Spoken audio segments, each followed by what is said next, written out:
क्या दौर था जब सिल्वर स्क्रीन पे रंगीला जैसे मज़ाहिया अदाकारों की हुक्मरानी होती थी। रंगीला जैसे ही स्क्रीन पे नमूदार होते, फिल्म बीनों के चेहरों पे मुस्कुराहट बिखर जाती। जब वो बेसाख्ता अदाकारी करते तो देखने वाले हंस हंस कर लूट पूट हो जाते।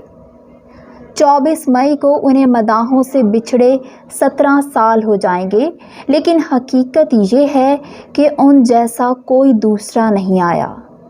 अपने मखसूस अंदाज से शायकीन को महसूस करने वाले उस बेमिसाल अदाकार ने बतौर अदाकार, गुलकार, हदायतकार और प्रोड्यूसर अपने फ़न के जौहर दिखाए और सदारती तमगा बराए हुस्ने कारकर्दगी समेत मुतअद्दिद अवार्ड्स भी अपने नाम किए। हंसती मुस्कुराती अदाकारी से लाखों दिलों पर राज करने वाले मोहम्मद सईद खान उर्फ रंगीला 1 जनवरी 1937 को अफ़गानिस्तान में पैदा हुए।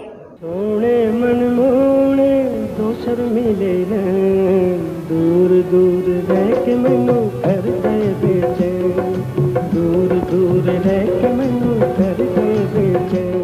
बचपन में वालिदैन का साया सर से उठ गया और वो बहन के साथ पेशावर आ गए। रंगीला बहुत पढ़े लिखे नहीं थे, लेकिन उनकी शख्सियत में हिस्से मज़ा कमाल की थी। दिलीप कुमार की एक फ़िल्म देखने के बाद अदाकारी में किस्मत आजमाई का फ़ैसला किया और पेशावर से लाहौर आ गए। लाहौर आकर फ़िल्मी पोस्टर्स बनाने शुरू किए तो नगार खानों तक रसाई मिलने लगी। हर इंसान की तरह वो भी ख़ुद को दुनिया का पुरकशिश और ख़ूबसूरत इंसान समझने की खुशफहमी का शिकार थे।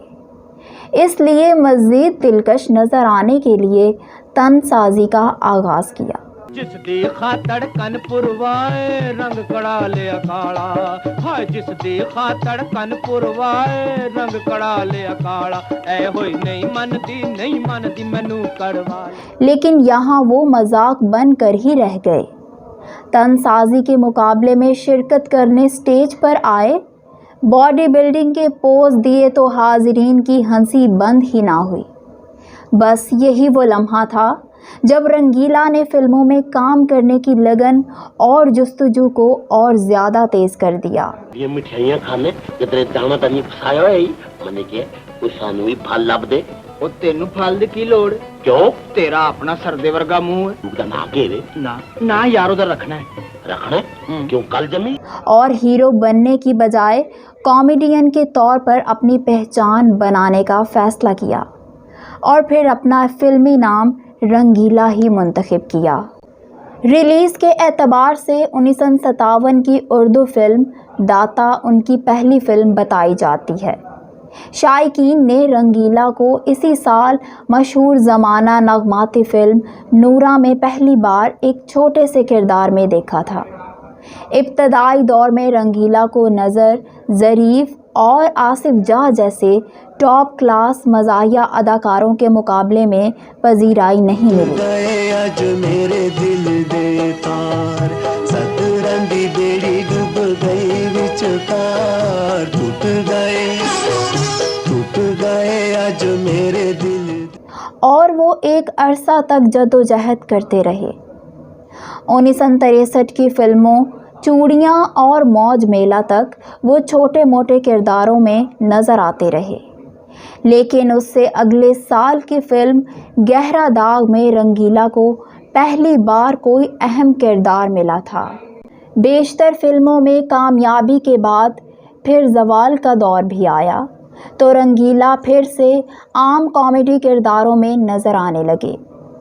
मामूली किरदारों के बाद जब नन्हा और अली इजाज़ हीरो बने तो रंगीला भी उस दौर की कॉमेडी फिल्मों में तीसरा अहम किरदार होता था, जैसे एक्शन फिल्मों में सुल्तान राही, मुस्तफ़ा कुरैशी और इकबाल हसन होते थे।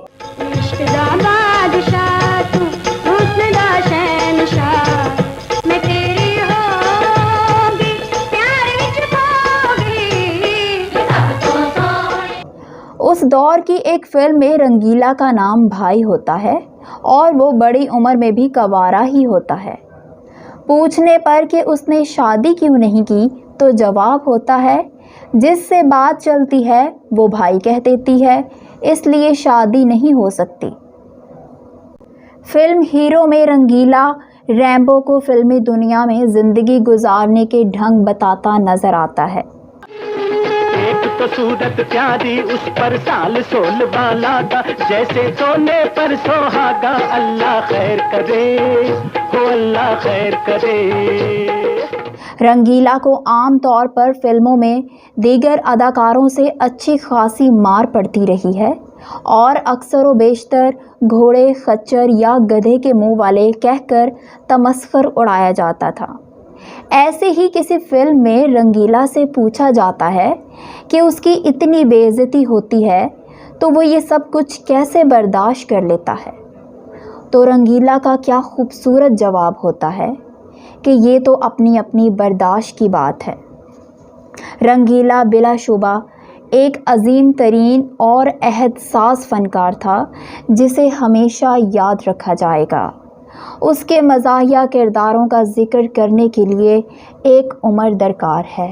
मैं गलियों का राजा, मेरे साथी मेरे